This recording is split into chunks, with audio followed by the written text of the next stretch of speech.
Hello, friends. As we are exploring Rosmini's Five Wounds of the Holy Church, today we will delve into the second wound, the insufficient education of the clergy.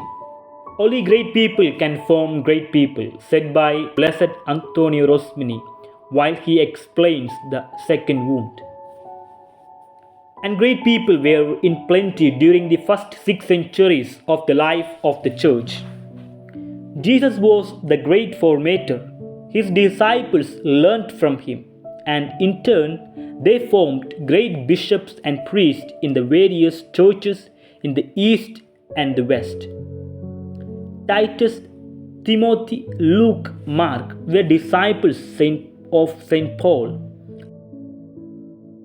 Irenaeus had been a disciple of St. Polycarp, who was a disciple of St. John the Evangelist, who had been a disciple of Jesus.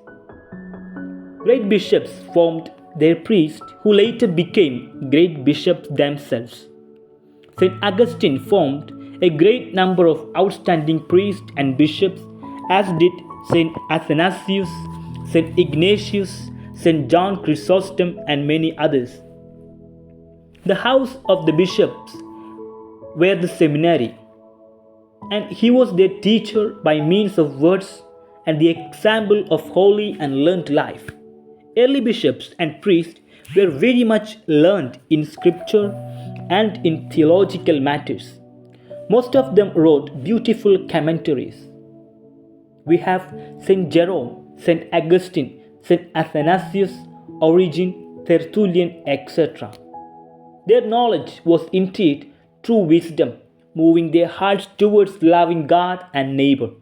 They combined learning with holiness, which they passed on to their disciples.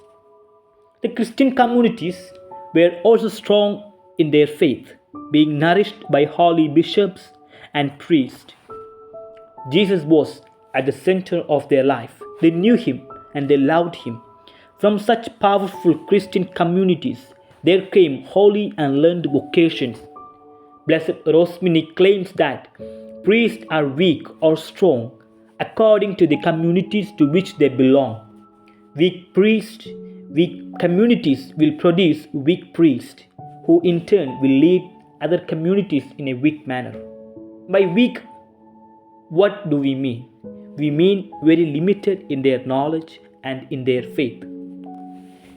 Then, why, after a glorious period of 6 centuries, did bishops and priests become weak in knowledge and in holiness of life?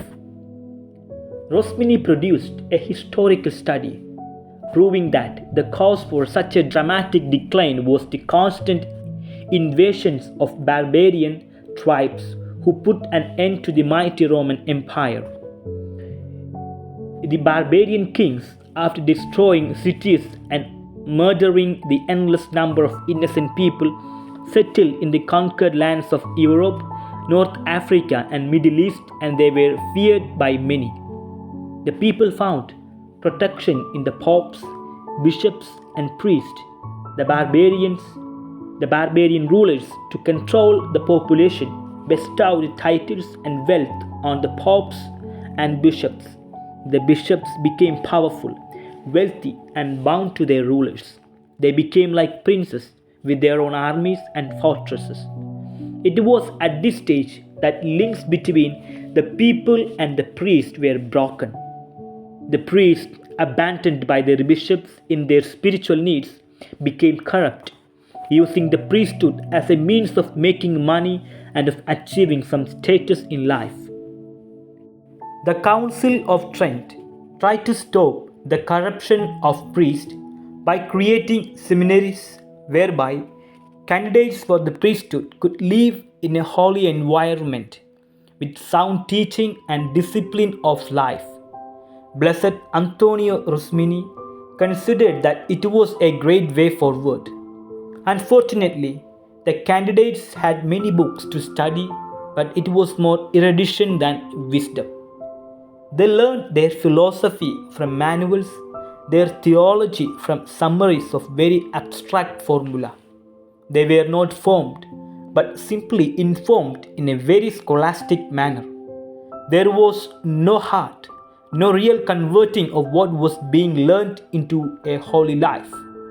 There was a dysfunction between learning and life. The second wound, therefore, persisted. Inferior teachers with inferior textbooks formed inferior priests. These priests were in no position to revive the liturgy of the Mass and the sacraments by educating people to know and understand the beauty that should have warmed and inflamed the hearts of the faithful. The healing of this wound can only be brought about by the bishops. It is their duty to form their priests to be the shepherds of both priests and lay people. Unfortunately, said Rosmini, there is a third wound, which is the most serious and the cause of the second wound, and that is the lack of the unity among bishops, which we will explain in the next video.